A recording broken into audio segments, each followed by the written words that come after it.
আওয়ামী লীগের উপর নিষেধাজ্ঞা তুলে নেওয়ার খবর ভিত্তিহীন, তথ্যমন্ত্রী ভারতের সাথে আলোচনায় সমাধান। বরিশালে আদালতের সামনে ককটেল বিস্ফোরণ, সাভারে স্কচ টেপ মোড়ানো বস্তু উদ্ধারে আতঙ্ক। আরাফাত রহমান কোকোর ৫৭তম জন্মদিন আজ। ফ্যাসিস্টের নির্যাতনে মৃত্যুমুখে পড়েছিলেন তিনি। রিজভী।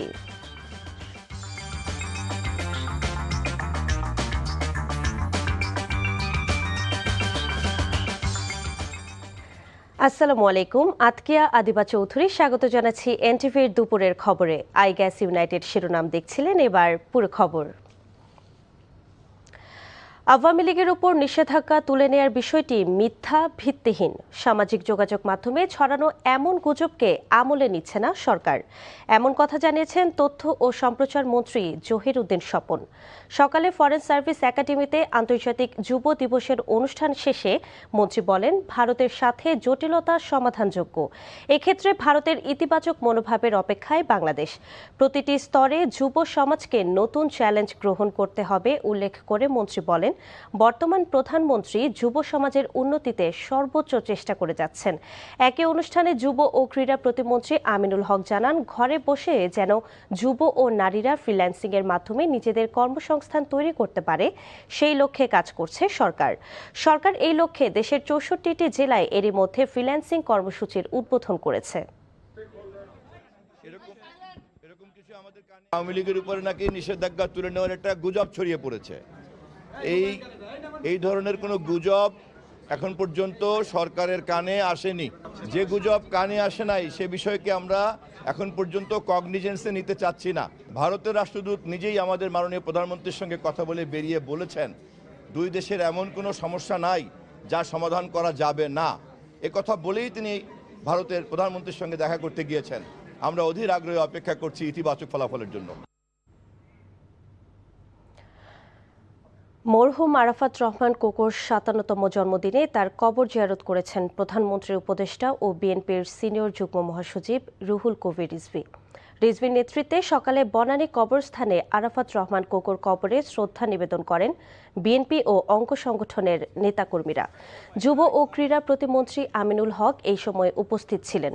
শ্রদ্ধা জানানো শেষে রিজভী গণমাধ্যমকে বলেন, 111-এর মঈনুদ্দিন ফখরুদ্দিন সরকার এবং ফ্যাসিস্ট হাসিনার আমলে নির্যাতন করে কোকোকে মৃত্যুর মুখে ঠেলে দেওয়া হয়েছে।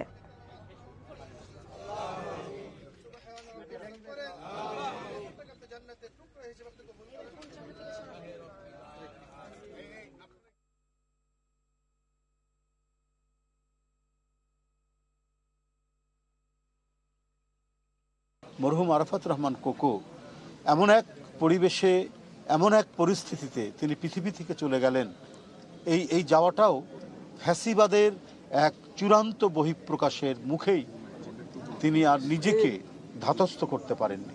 আরাফাত রহমান কোকো ছিলেন ক্রীড়া সংগঠন। এই ক্রীড়ার উন্নতির জন্য তিনি যে কাজগুলো করছেন সেটা হচ্ছে, যারা ক্রীড়াবিদ হবে শুধু এটাই তার শেষ না, এটাই তার পেশা হবে, এটা দিয়েই তার জীবন জীবিকা হবে। এই ধরনের ব্যবস্থা রাষ্ট্র করবে, সরকার করবে। শহীদ রাষ্ট্রপতি জিয়াউর রহমান ও সাবেক প্রধানমন্ত্রী খালেদা জিয়ার কনিষ্ঠ সন্তান প্রয়াত আরাফাত রহমান কোকোর ৫৭তম জন্মদিন আজ। রাজনৈতিক পরিবারের সন্তান হলেও একজন ক্রীড়া সংগঠক হিসেবে নিজেকে অনন্য উচ্চতায় নিয়ে গিয়েছিলেন তিনি। বাংলাদেশ নারী ক্রিকেটের পথ চলা শুরু হয়েছিল আরাফাত রহমানের উদ্যোগেই। নিলয় মজুমদারের রিপোর্ট। তিনি ছিলেন আড়ালের মানুষ, অথচ অনিন্দ আলো তাকে আলোকিত করেছিল তার কর্মে। রাষ্ট্রপতি পিতার পরিবারে জন্ম নিয়েছিলেন নিতান্ত সাধারণ হয়েই। আরাফাত রহমান কোকো নীরবতার ভাষা দিয়েই যেন বুনে গেছেন না বলা কত কথা। তার কাজ তাকে পৃথক করেছে পরিচয়ে। দেশের ক্রীড়াক্ষেত্রে আলো ছড়িয়েছিলেন নিভৃতে, নীরবে। ব্যক্তিগত জীবনে খুবই সাধারণ ও অন্তর্মুখী থাকলেও ক্রিকেটে তার নাম অবিস্মরণীয়। রাজনৈতিক পরিবারের সন্তান হয়েও বোর্ডের অধীনে কাজ করেছেন ডেভেলপমেন্ট কমিটির চেয়ারম্যান হিসাবে। হাই পারফরমেন্স ইউনিট গঠনের মাধ্যমে ভবিষ্যৎ ক্রিকেটার তৈরির পাইপলাইনের সূচনা হয় তার হাত দিয়ে। এছাড়াও মিরপুর শেরে বাংলা স্টেডিয়ামকে আধুনিক স্টেডিয়াম হিসাবে রূপান্তর থেকে শুরু করে বগুড়ার শহীদ চান্দু স্টেডিয়ামে পেসবান্ধব উইকেট তৈরি, ক্রিকেটকে নিয়ে আরাফাত রহমানের পরিকল্পনা ছিল সুদূর প্রসারী। শুধু তাই নয়, বাংলাদেশের নারী ক্রিকেটের পথ চলাও শুরু হয়েছিল তার হাত ধরে। যখন আমরা মেয়ে ক্রিকেট দল গঠন করার উদ্যোগ গ্রহণ করি, তখন আমি এটা আধুনিক ক্রিকেটের রূপকার মরহুম আরাফাত রহমান কোকোকে জানাই। তাকে জানানোর পরে সে এটা বলল যে আলহামদুলিল্লাহ, এটা অনেক ভালো, মেয়েরা ক্রিকেট খেলবে, এটা তো অনেক ভালো কথা, অনেক ভালো উদ্যোগ। তো ওই যে মেয়েদের যে পথ চলা, তারপরে কিন্তু তারা আর পিছনে তাকায়নি। ক্রিকেট কূটনীতিতেও আরাফাত রহমানের অবদান ছিল অসামান্য। আমাদের এই স্টেডিয়াম তৈরির ক্ষেত্রে কনসালটেন্ট, তারপরে আমাদের আম্পায়ার্স এডুকেশন, তারপরে আমাদের গ্রাউন্ড স্টাফদের এডুকেটেড করা, সব কিছু কিন্তু তখন অনেক সহজ ছিল। এবং আমাদের অনেক খেলোয়াড়কে ওরা কোচিংয়ের জন্য অস্ট্রেলিয়াতে নিয়ে ইনভাইট করে নিয়ে গিয়েছিল। তো সব কিছু সম্ভব হয়েছিল আমাদের আধুনিক ক্রিকেটের রূপকার মরহুম আরাফাত রহমান কোকোর কারণে। ক্রিকেট ডিপ্লোমেসিতে তাকে মানে সেরা বলা যায় বাংলাদেশের ইতিহাসে। 12ই আগস্ট 1969 সালে জন্মগ্রহণ করা এই ক্ষণজন্মা মানুষটি দেশের ক্রীড়াঙ্গনকে আরও সমৃদ্ধ করার আগেই বিদায় নিয়েছেন পৃথিবীর মায়া ত্যাগ করে। রাজনীতি না করেও শুধু রাজনৈতিক পরিবারে জন্ম নেওয়ার কারণে তাকে সইতে হয়েছে ফ্যাসিবাদী শাসনের নির্মমতা। সেই দুঃশাসন কোকোকে মায়ের কাছ থেকে করেছে ছিন্ন, ছাড়তে হয়েছিল প্রিয় স্বদেশ। 2015 সালের 24শে জানুয়ারি মালয়েশিয়ায় থাকাকালে মাত্র 45 বছর বয়সে পৃথিবী থেকে বিদায় নেন এই ক্রীড়া সংগঠক। স্বৈরাচার সরকারের বিধিনিষেধ ভেঙে আরাফাত রহমানের শেষ বিদায়ে মানুষের ভালোবাসার ঢল নেমেছিল ঢাকার রাজপথে। Nila Majumdar, NTV news, Dhaka. Indonesia, Malaysia সহ 12টি দেশের সাথে মুক্ত বাণিজ্য চুক্তি করতে আলোচনা চলছে বলে জানিয়েছেন বাণিজ্য মন্ত্রী খন্দকার আব্দুল মুক্তাদির। হালাল পণ্য নিয়ে বেসরকারি গবেষণা সংস্থা BIISS আয়োজিত অনুষ্ঠানে মন্ত্রী বলেন, 1 মাসের মধ্যে মুক্ত বাণিজ্য চুক্তি নিয়ে আনুষ্ঠানিক আলোচনা শুরু হবে ইউরোপীয় ইউনিয়নের সাথেও। LDC উত্তরণের পর আন্তর্জাতিক বাজারে যাতে কোনো বাধা তৈরি না হয় সেজন্য বিভিন্ন দেশের সাথে মুক্ত বাণিজ্য চুক্তি ও অর্থনৈতিক অংশীদারিত্ব চুক্তির আলোচনা জোরদারের কথাও জানান মন্ত্রী।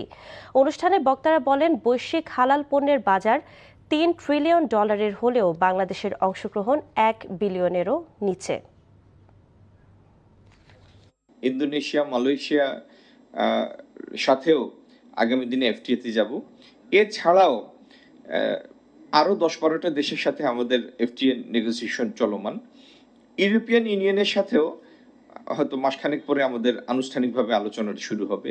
বিনিয়োগের কাঙ্ক্ষিত পরিবেশ তৈরির একটা অন্যতম প্রাথমিক উপজীব্য একটা উপাদান, যে যারা বিনিয়োগ করবে তারা দেখবে যে বহির্বিশ্বে বাংলাদেশের একটা প্রবেশাধিকার আছে কিনা।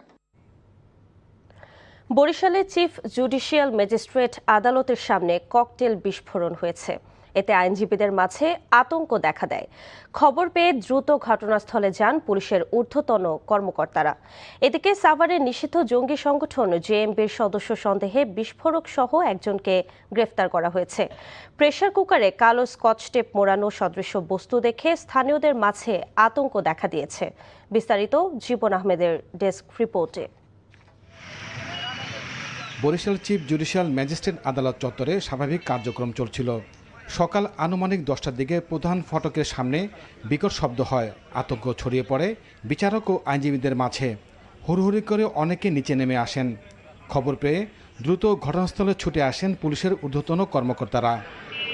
বিকট শব্দ হয়েছে, আমরা তাৎক্ষণিক সেখানে দেখি একটা ককটেল বিস্ফোরিত হয়েছে এবং এটা নাশকতার উদ্দেশ্যেই করা হয়েছে। আমি আশা করব যে প্রশাসন যেন সেই লিস্ট ধরে তাদেরকে অতি শীঘ্রই গ্রেপ্তার করে রিমান্ডে নিয়ে এই ইস্যুকে তারা গুরুত্ব দেয়। বোম ডিসপোজাল ইউনিট ঘটনাস্থল থেকে নমুনা সংগ্রহ করেছে। এটি সম্ভবত ককটেল বলে জানিয়েছেন পুলিশ কমিশনার। আর সিসি ক্যামেরার ফুটেজ দেখে আসামিদের শনাক্তের চেষ্টা চলছে বলেও জানান তিনি। আপাত দৃষ্টিতে ওরকম মনে হচ্ছে না, তারপরে পরীক্ষা নিরীক্ষা বলে আমরা পটকা যাতে মনে হচ্ছে, বাট সেটা আরও সিআইডি এক্সপার্ট টিম যারা আছেন ওরা পরীক্ষা নিরীক্ষা করে হয়তো আরও বিস্তারিত বলতে পারবেন। এদিকে সাভারে নিষিদ্ধ জঙ্গি সংগঠন JMB সন্দেহে একজনকে গ্রেপ্তার করেছে পুলিশ। পুলিশ জানায়, গতরাতে তেঁতুলঝরা ইউনিয়নের শ্যামপুর এলাকায় আব্দুল জলিলের বাড়িতে অভিযান চালানো হয়। এ সময় আরিফ নামে একজনকে গ্রেপ্তার করা হয়। উদ্ধার করা হয় ককটেল ও হাতবোমা তৈরির সরঞ্জাম। গোয়েন্দা সংস্থার সদস্যরা কিশোরগঞ্জ থেকে তাকে অনুসরণ করছিল। এছাড়া সাভারে প্রেসার কুকার বোমা উদ্ধারের ঘটনায় জনগণের মধ্যে আতঙ্ক ছড়িয়ে পড়ে। পুলিশ জানায়, সাদাপুর গোপের বাড়ি লালটেক ঘোড়া মসজিদের মাঠে স্থানীয়রা একটি নীল রঙের প্লাস্টিকের ড্রামের মধ্যে কাপড় চোপড় সহ প্রেসার কুকারটি দেখতে পায়। এই ঘটনায় বোম ডিসপোজাল ইউনিটকে খবর দেওয়া হয়েছে। Jibon Ahmed, NTV news desk. Sylhet মহানগরের রায়নগর আবাসিক এলাকায় নিজ বাসা থেকে স্বামী, স্ত্রী ও তাদের গৃহ পরিচারিকার মরদেহ উদ্ধার করেছে পুলিশ। সকালে এসব মরদেহ উদ্ধার করা হয়। পুলিশ ধারণা করছে সকালের কোনো এক সময় এই হত্যাকাণ্ড হয়। নিহত দম্পতির 4 সন্তানের সবাই প্রবাসী বলে জানা গেছে। সিলেট থেকে আনিস রহমানের ক্যামেরায় সজল ছত্রীর রিপোর্ট। সিলেট নগরীর রায়নগরের মিতালি 111 নম্বর বাড়িটির দোতলায় থাকতেন 90 বছর বয়সী আব্দুল সত্তার মিয়া ও তার স্ত্রী 70 সুরাইয়া বেগম। তাদের সাথে থাকতেন 25 বছর বয়সী গৃহপরিচারিকা। বুধবার সকালে তাদের সবার মরদেহ উদ্ধার করে পুলিশ। নিহত দম্পতির 4 সন্তানের সবাই ইংল্যান্ড ও আমেরিকা প্রবাসী। স্বজনরা জানান, সকালেও তাদের অনেকের সাথে এই দম্পতির কথা হয়। এই যে ঘটনা ঘটে গেল, এটা তো আমরা সব আতঙ্কে আছি। আমি পাশের বাসা, আমরা এখন নিরাপত্তাহীনতায় ভুগছি। দিনে দুপুরে এই ধরনের ঘটনা আমরা কখনো আশা করি নাই। যে কোনোভাবে এটার মূল রহস্য বের করে মূল আসামিকে ধরা। রক্ত ও অন্যান্য আলামত দেখে সকালের কোনো এক সময় হত্যাকাণ্ড হতে পারে বলে ধারণা করছে পুলিশ। হত্যাকাণ্ডের রহস্য উদ্ঘাটনে চেষ্টার কথা জানিয়েছে মহানগর পুলিশ কমিশনার। ক্রাইমটা কোন নেচারের আমরা এটা এখন খতিয়ে দেখছি। এটা কি কোনো ডাকাতি অথবা কোনো আগের কোনো এনমেটি আছে কিনা, কারণ এখানে দলিল একটা দেখা গেছে। এইটা আমরা পারিবারিক কোনো আগের মধ্যে শত্রুতা আছে কিনা এটা আমরা খতিয়ে দেখছি, অথবা এটা কোনো হলো যে এই ডাকাতি জড়িত কোনো হলো যে মার্ডার কিনা এইটাও আমরা খতিয়ে দেখছি। আমাদের স্পেশাল টিম এখানে আছে। আবাসিক এলাকায় এমন নৃশংস হত্যাকাণ্ডে শোক ও আতঙ্ক দেখা গেছে স্থানীয়দের মধ্যে। Sajal Chhatri, NTV news, Sylhet. Supreme কোর্টের আপিল বিভাগে সাংবাদিক প্রবেশে বাধা দূর করতে শান্তিপূর্ণ অবস্থান কর্মসূচি পালন করেছে ল রিপোর্টার্স ফোরাম। দুপুরে সুপ্রিম কোর্টের মূল ফটকের সামনে এই কর্মসূচি পালিত হয়। ল রিপোর্টার্স ফোরামের সাথে সংহতি প্রকাশ করে নোয়াব, ডিআরইউ সভাপতি সহ বেশ কয়েকটি সংগঠনের নেতারা এই কর্মসূচিতে যোগ দেন। গত 7 মাস ধরে আপিল বিভাগে সাংবাদিক প্রবেশে নিষেধাজ্ঞা দেন প্রধান বিচারপতি। বিভিন্ন সময়ে সেই নিষেধাজ্ঞা উঠানোর আহ্বান জানিয়ে আসছেন আদালত রিটের সাংবাদিকরা। এরই ধারাবাহিকতায় বুধবার এ আয়োজন করে ল রিপোর্টার্স ফোরাম। কর্মসূচিতে যোগ দিয়ে নিউ এইজের সম্পাদক নুরুল কবির সাংবাদিক প্রবেশে বাধা দূর করার আহ্বান জানান।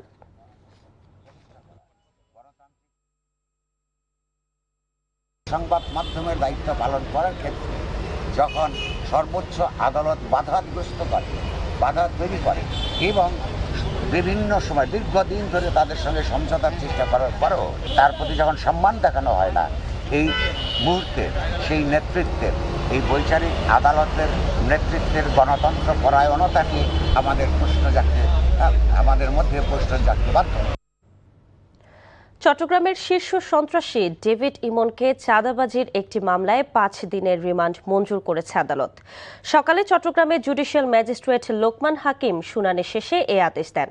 এর আগে তালিকাভুক্ত শীর্ষ সন্ত্রাসী ডেভিড ইমনকে ফটিকছড়ির 2টি হত্যা ও অস্ত্র মামলায় 10 দিনের রিমান্ডে নেয় পুলিশ। গত 2 আগস্ট হাটহাজারীর বড় দিঘি এলাকায় চাঁদাবাজির একটি মামলায় আদালতের শুনানি শেষে ডেভিড ইমনকে 5 দিনের রিমান্ড মঞ্জুর করেন।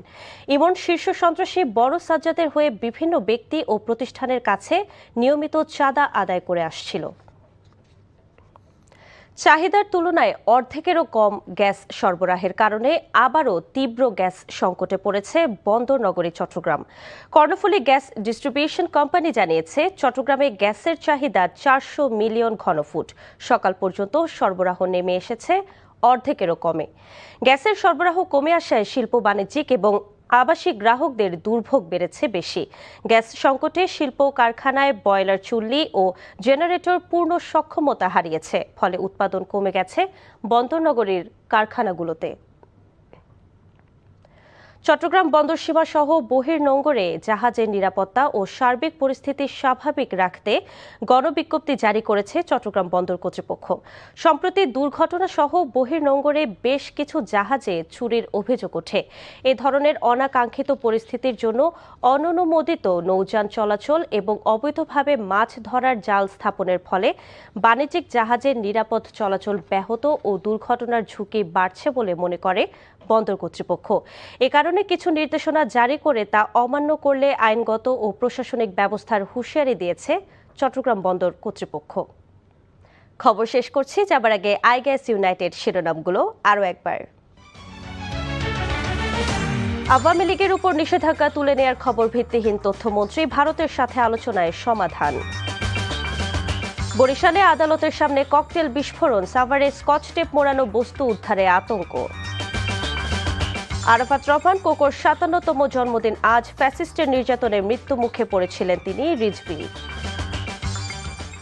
এই ছিল দুপুরের খবরে। এই খবরের ভিডিও সহ আপডেট জানতে ভিজিট করুন এনটিভি অনলাইন www.ntvbd.com। এছাড়াও এনটিভির জনপ্রিয় সব অনুষ্ঠান ও খবরের আপডেট জানতে ভিজিট করুন আমাদের ইউটিউব ও ভেরিফাইড ফেসবুক পেজ। ৫টায় দেশের খবর দেখার আমন্ত্রণ রইল। ধন্যবাদ সবাইকে।